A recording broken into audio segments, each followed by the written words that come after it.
Hi, I'm Joe Heath, and I'm a projectionist. One of the perks of working for a movie theater is that I get to see free movies each week, so I've decided to watch and review a new movie every other week. I know what you're thinking. You're thinking, hey, that's a great idea. I wish I could be involved. Well, you can, because you get to vote for what movie I watch and review next. And that, in a nutshell, is the Projectionist Project.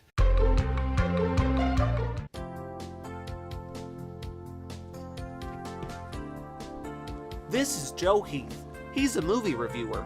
In the course of reviewing these movies, he had been involved in some amazing adventures. He even died a couple of times. But after the death of his friend Wally, Joe was about to become involved in a movie review unlike any he could have ever imagined. Is everyone seated? Alright, let's get this over with. I didn't know Wally very well, but from what I could tell, he was a sinner. He's most likely frying in hell right now, good riddance, so let's get this heathen in the ground so I can get my paycheck and get out of here, amen, God bless. Oh, and Joe, can I see you in my office before you leave? Now, as you may know, with the passing of what's-his-face out there, the church is currently without a choir leader. The church has decided to offer that position to Queen Latifah. What? I know how much you wanted to be choir leader, but... No, I didn't. I don't even go to church. Heathen. But wait, aren't you reviewing Joyful Noise this week? No, I'm doing We Bought a Zoo. Well, I voted for Joyful Noise. Don't much understand why you wouldn't review the movie I gave you my blessing. Oh well, I guess I'll just have to wing this. Let's see.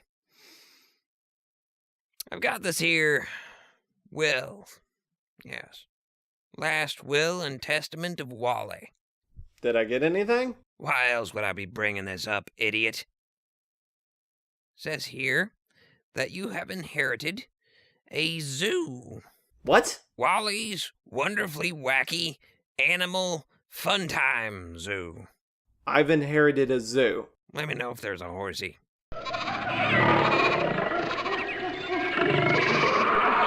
You're probably wondering why I didn't just refuse to take the zoo.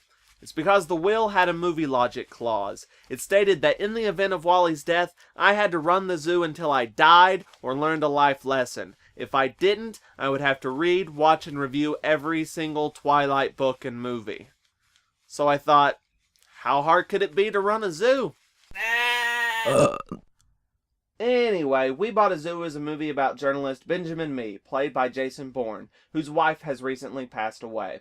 He is left to raise his moody son Dylan, played by a young Sam Winchester, and his adorably cute daughter Rosie, played by an adorably cute 7-year-old.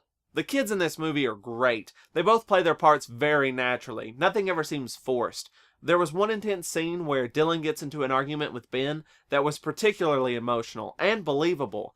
And Rosie says some things that I wouldn't necessarily buy a 7-year-old saying, but she manages to pull it off, sometimes by sheer cuteness alone. Anyway, after Dylan gets expelled from school for stealing stuff and making disturbing artwork, which I thought looked really cool, Ben meets up with a delightfully over-the-top realtor, played by Leon Black, and winds up buying a zoo. I swear it makes sense. While Rosie is excited about the zoo, Dylan very much is not. Benjamin's brother Duncan, played by Sandman, isn't too happy about it either. Duncan provides most of the comic relief, and he's great at it. Every scene with him is guaranteed to provoke at least a laugh or two, but it's also nice to see him trying to look out for Benjamin. Their relationship seems very real, and also awesome. Anyway, Ben and his kids move and finally meet the zoo crew. There's the hilarious zoo designer with a temper, Peter McCready, played by DuPont, the guy with the monkey, played by the wrist cutter, a young eccentric love interest for Dylan, played delightfully by the girl from Super 8, and the head zookeeper, Kelly, played by Black Widow. Everyone in this movie delivers a great performance. It all feels natural and real. This is probably one of the best acting roles I've seen Matt Damon in, next to True Grit. Now, a lot of what happens in this movie could easily feel really cliched and cheesy, but thankfully nothing ever really comes across that way because the acting and the dialogue are fantastic. Also, there's a very obvious love story for both Ben and Dylan, but the way they play out seems believable and fun.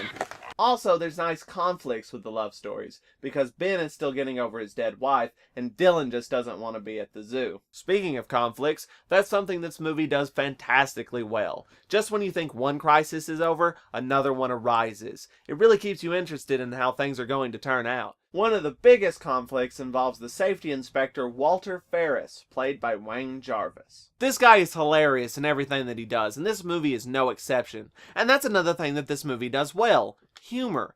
It'll have you crying one minute, and then it'll ease the pain with a joke. It helps to keep things from becoming too overwhelming. Do you really expect me to eat that? Yeah. And can we talk about the music? Seriously, the music was perfect. I'm not one to go gaga over a movie soundtrack unless it's Danny Elfman, but this one was beautiful. Every song was perfectly chosen, and the score was really, really nice. The animals were really great too, especially the lion named Spar. Spar is an aging, sickly lion, and there's a big deal over whether or not Ben will put him down. It works very well with the concept of Ben having to deal with losing his wife, but it never becomes too sappy or cheesy. And there's this bear. No, the bear is out of its enclosure. I don't know where he is. I'll grab a trank gun and head out to look for him.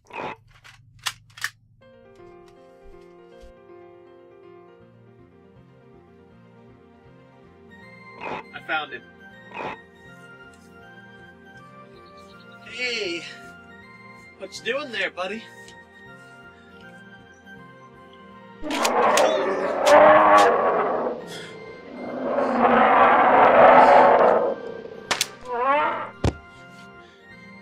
Wally?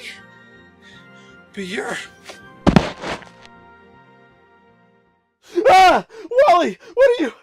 What's going on? Is this a parody of that scene with the dancing in the kitchen? Which was really cool, by the way. I liked how you could see the reflection in his glasses. That was a nice touch. Yeah. So is that this? No. I'm afraid I have deceived you. I faked my death. What? How? Also, why? I have been struggling with the zoo ever since I inherited it from my dead friend. There was a movie logic clause in it that forced me to run the zoo until I died or learned some sort of life lesson. It was stressful and I just couldn't do it anymore. June had been telling me how you were being really harsh on her about liking Twilight, so we concocted a plot to help both of us out. She would pretend to be a stalker who was out to kill you until you eased up on the Twilight bashing. Part of the plan involved me faking my death and making it look like the stalker did it to show you how serious she was, thus freeing me of my zoo burden. Wait. June was my stalker? And this was all a prank? Well, yeah, if she's not really going to hurt you, she's your sister. She tied me to the floor and tattooed my chest. Come on, Joe, really? Surely you noticed that you weren't exactly tied to anything and that she just drew on you with a dry erase marker. Well, I did wonder why it washed off in the shower. Anyway, I came over to see how you were handling the zoo when I noticed the bear had gotten out of its enclosure. And after seeing you almost get straight up mauled, I realized how badly equipped you are to handle this. So I decided I needed to grow up and take on my responsibility. I will be taking the animals back now. You needn't worry about them any longer. Wow. It really sounds like you learned a life lesson. Yeah, it does, doesn't it? Sweet! That means I don't have to keep the zoo anymore. Haha, sucker! Enjoy your zoo!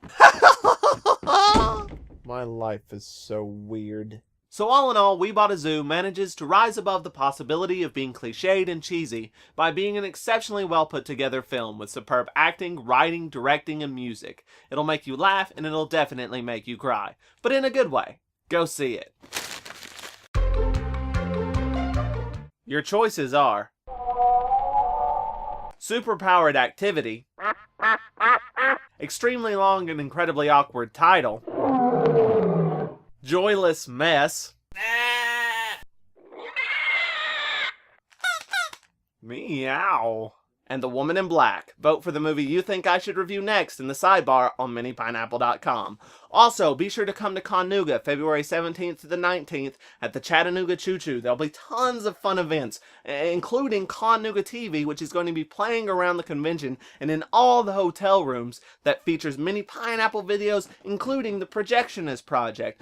As well as on Friday at 2 o'clock, there's going to be a short film fest featuring Neil's New Robot, Monsters Anonymous episodes, and Halloween specials. It's going to be fantastic. Come by, say hi, let's watch it together. It'll be great. And again, vote for the movie you think I should review next in the sidebar on minipineapple.com. See ya!